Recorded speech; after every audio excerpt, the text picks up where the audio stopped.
Good morning. I'm Pastor Michelle Townsend Day Lopez at Cross Lutheran here in Milwaukee.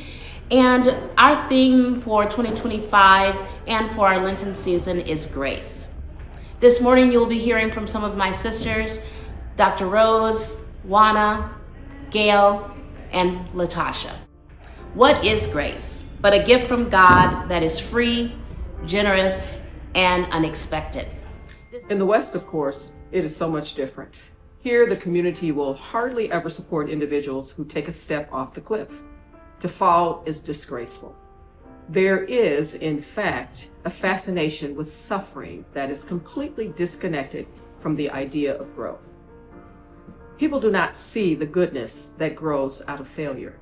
They immediately want to cut their connection with those who fall and miss the point that the failures of others are also great teachers.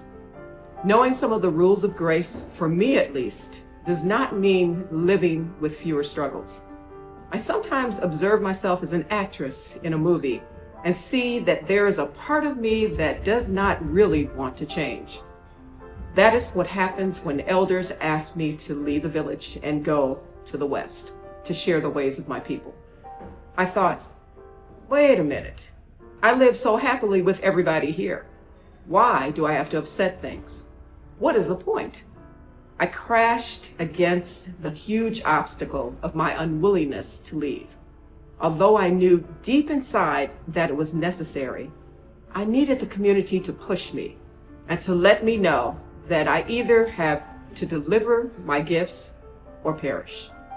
I wasn't sent to the West so that the village could be rid of me. In the fact, I love the people there so much that I thrived on their appreciation and the gifts I received from them.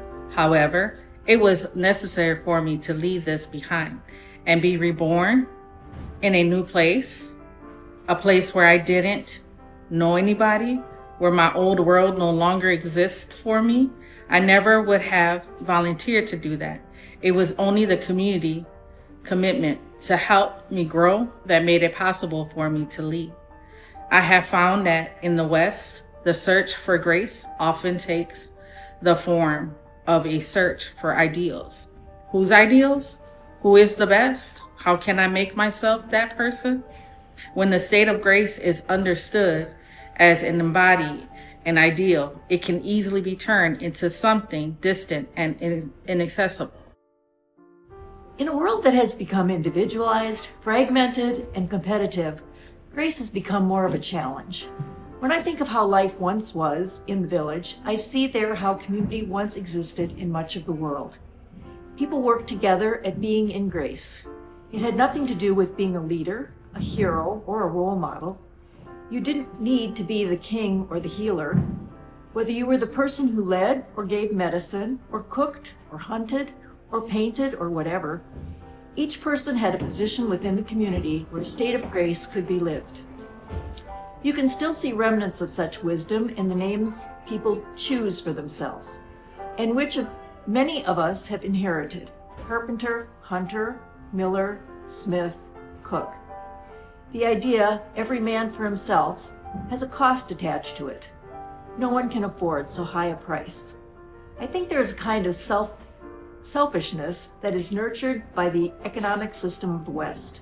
In Western society, there are so many opportunities for individuals to make big gains at the expense of the rest of the community. People will claim they have the right to do so. There are also certain religious dogmas that cause people to struggle with grace. Whatever religious tradition is dominant will affect the way you live, the way you think, the way you are judged. It's going to produce an umbrella of beliefs under which you are compelled to live whether you believe or not. I found in my work, for example, that where certain narrow kind of Christianity has been instilled, people accept that they have been born evil. This view infiltrates the way people look at each other. We are all basically evil. The battle against the nature never ends. This belief automatically limits a person's ability to come back into grace. It's as if one's wings have been clipped before one can fly. It takes people out of the state of grace in which all babies naturally arrive. For some, the dance between what we truly feel and what we have been taught, between our natural purity and our narrow-mindedness, becomes a challenge. Perhaps this is one reason why some people have difficulty being with children.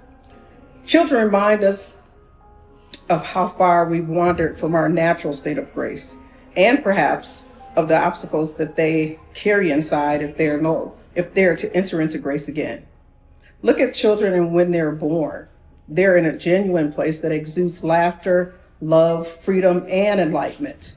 When you're with them, there's a vibration that makes everything peaceful and special. This is the state of grace where we all want to be.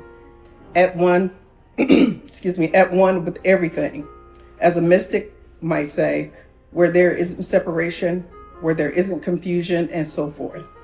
The state of grace, of course, is not ours to hold on to so tightly. Life happens. We all grow up, moving from childhood to youth, from youth to adulthood, from adulthood to elderhood. Each of these steps involves a kind of fall from which we have to rebuild ourselves. Each of us has a stubborn, conservative inside that steps out at times to stop us from progressing. You know, when everything seems to be working, why bother with wisdom and all that stuff about growing? We are all like children learning to walk again. When we fall, we get up, brush off, and start over. Every time it requires determination, learning, growing, transformation, flexibility, and most of all, patience.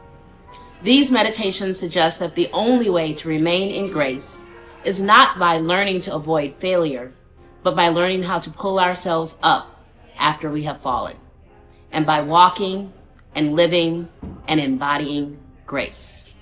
May grace be unto you for this season and always. Amen.